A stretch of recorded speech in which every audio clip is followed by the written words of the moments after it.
سڵاو خوێندکارانی خۆشەویست، پۆلی 4 هیوادارم هەمووتان باش بن.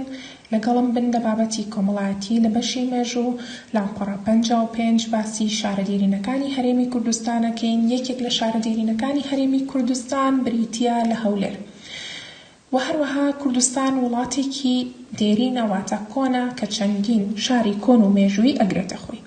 یەکێک لەو شارانەش هەولێرە کە ئێمە ئێستا باسی ئەکەین و یەکێک لە بابەتەکانمان باسکردنە لە هەولێر.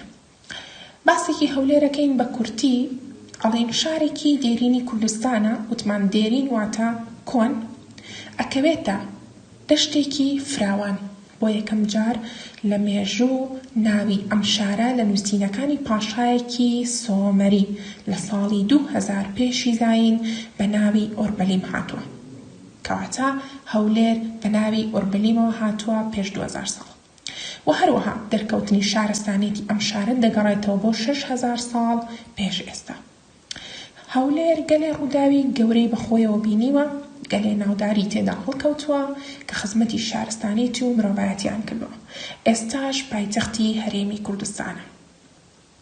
و هەروەها لە ساڵی 330 پێش زاین پاشای مەکدۆنیەکان کە ئەسکەندەری گەورە بووە بەسەر داریوشی سێیەم، پاشای ئەخمینیەکان بووە لە نزیک هەولێر لە شەڕی گۆگامێلا، واتە شەڕەکە ناوی گۆگامێلا بووە، ئەربێلا سەرکەوتووە.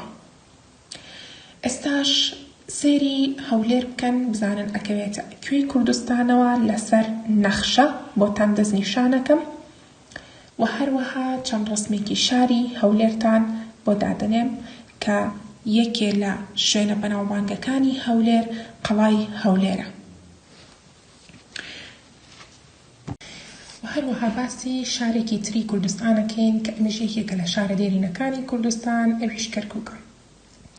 کەرکووک لە کەون و ئێستا بایەخێکی زۆری هەبووە، چونکە هەمیشە مەڵبەندێکی ئاوەدانی گرنگ بووە، بۆیە بەر لێشاوی ڕژێمەدڕندەکانی پێشوو کەوتووە.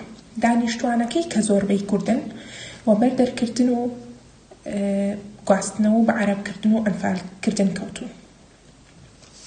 کەرکووک بە سامانی نەوت دەوڵەمەندە و هەروەها کەرکووک چەندەها کەسی تر و نەژادەکانی تریش تێدا دەژین وەکو کلد و ئاشووریەکان. و هەروەها باسیەکەینەوە کە شارێکی دێرینی کوردستانە کە کەرکووک لەسەر قەڵایەک بنیاد نراوە، لە مێژووی کۆن بە ناوی ئارابخا ناسراوە.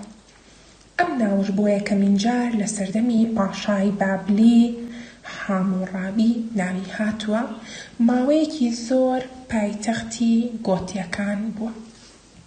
هەروەها باسی سلێمانیەکەین کە سلێمانیش یەکێکە لە شارەکانی کوردستان کە پایتەختی میرنشینی بابەکنەکان بووە، یەکێکە لە شارە گەورەکانی کوردستان و مەڵبەندێکی ڕۆشنبیری و کاکێڕی گرنگە.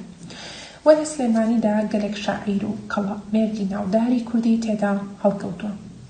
شاری سلێمانی لە ساڵی 1784 زاینی لەلایەن ئیبراهیم پاشای بابان بنیادراوە. پایتەختی حکومەتەکە بووە لە سەردەمێکیە لە سەردەمی مەلیک مەحموود لە سەرەتای سەدەی 20م.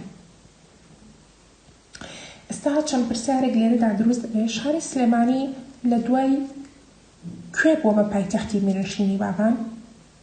و هەروەها ناوی چەند ناودار و شاعیرێکی شاری سلێمانی مان بۆ بنووسە و بۆمان بنێرە.